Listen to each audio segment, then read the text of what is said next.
I am a survivor of domestic abuse. I was married to my abuser for 8 years. And so what I decided to do was turn that pain into a purpose. So I started going and speaking on different panels, um, going and speaking to teens and even adult women to bring awareness to domestic abuse. Are you all familiar? Do you know? Tell me what you think your definition is of a domestic abuse.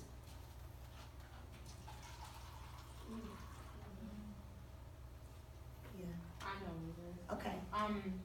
So it's basically, you don't necessarily have to be married, but it could just be any type of relationship with, someone where they're abusing you physically, mentally, emotionally, financially, all of that. I have first-hand accounts of that, so. Really? You are a survivor of domestic abuse. Me, yeah, I've had two. I don't want any more, relationships with that. Also, my mom, she was married, forever for 15 years. It didn't start out that way towards the end. That's why they wanted to give me a divorce, but. Okay. Has anybody else experienced it? Seen it in their family? What about their friends? I have experienced it. Miss- Oh, yeah, I forgot my family. That's a whole nother In story. your family, yeah. Grandma, See, that's the whole reason for me doing this is because, a lot of times it's in our families or it happens to us and we don't want people to know. We keep it a secret, which you probably did in your family. You have kept it a secret. And, it becomes normal, so to speak. Oh, yeah, that's just what they do. They just fighting, they back together and everything is fine. And you do understand that is not normal. Right. You do understand that, right? Yeah. There's nothing normal about someone hitting you, calling you out your name, taking things from you, throwing things, tearing up your stuff. None of that is normal. So all I'm gonna do, first I wanna show you guys something. And when I show it to you, I want you to all tell me what you think of it once I show you, okay? All right. Wait, let me wait for her. She's taking a phone call real quick. I think somebody's just trying to find out whether or not they need to come pick Okay. her up. So do you know that there's a such thing as sexual abuse as well? Okay. So willing to be 6 other. intimate with somebody and you, well, they want you to be intimate with them and you don't want to, Yeah. and you have the right to say no. What about psychological and emotional? You understand the concept of saying between psychological and emotional? That's what I went through. Psychological. So like that and emotional, just a lot of control and ridiculousness, like being called names, like being told if I do this you're a horrible person, or if you don't do this you don't love me, or Yeah. all the that type of stuff. Had you ever shared it, told anyone? Yeah, I'm a pretty open person. Mhm. It didn't faze me, and I did want to share it because I had friends that were going through similar stuff, and it's like that's not normal. That's not them being a good boyfriend or protective of me. That's being controlling and their insecurity showing. So how old are you now? I'm 20. And when did it start? The first relationship was my junior year of high school.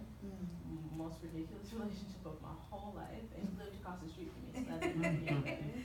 And then the second one was, I wouldn't even say call it a relationship, but it lasted about 3 months, freshman year of college.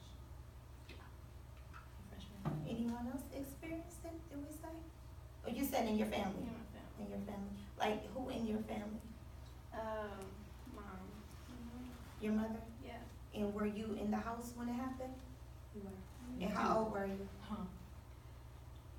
I was between 6 and 8. 6 and 8. Yeah. Yeah, my youngest daughter, was in the house with me and she was 8 years old. So from 8 until she was 16. So 8 years, she was in the household with me and saw and heard different things. As being your age at that time, how did that make you feel? Did you feel like you couldn't tell anybody? Like, did you tell your mom how you I felt? was actually angry. All the time. I was angry because I don't like seeing my mom getting hurt, and I know it's not good. Like I kind of like tried to intervene, even though my little self wasn't gonna do anything. But I was angry and thought I can protect my mom. Right. Yeah. Did you find yourself getting into trouble or doing things that you normally wouldn't do because you were trying to channel that anger in another way? Because you couldn't tell nobody and you were so little and it's like ain't nobody probably won't believe me anyway. And their mom probably was kind of like defending, cause that's what we do, we don't want people to know. Yeah. Yeah, it's like I used to just go to like, cause she has sisters, so like my aunties, they used to just go to her or my grandma and talk about it.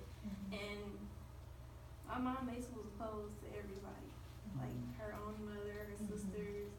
So I just talked to them. You just talked to them. Yeah. And did you find it easy for you to share that with them? Yeah. It was Yes.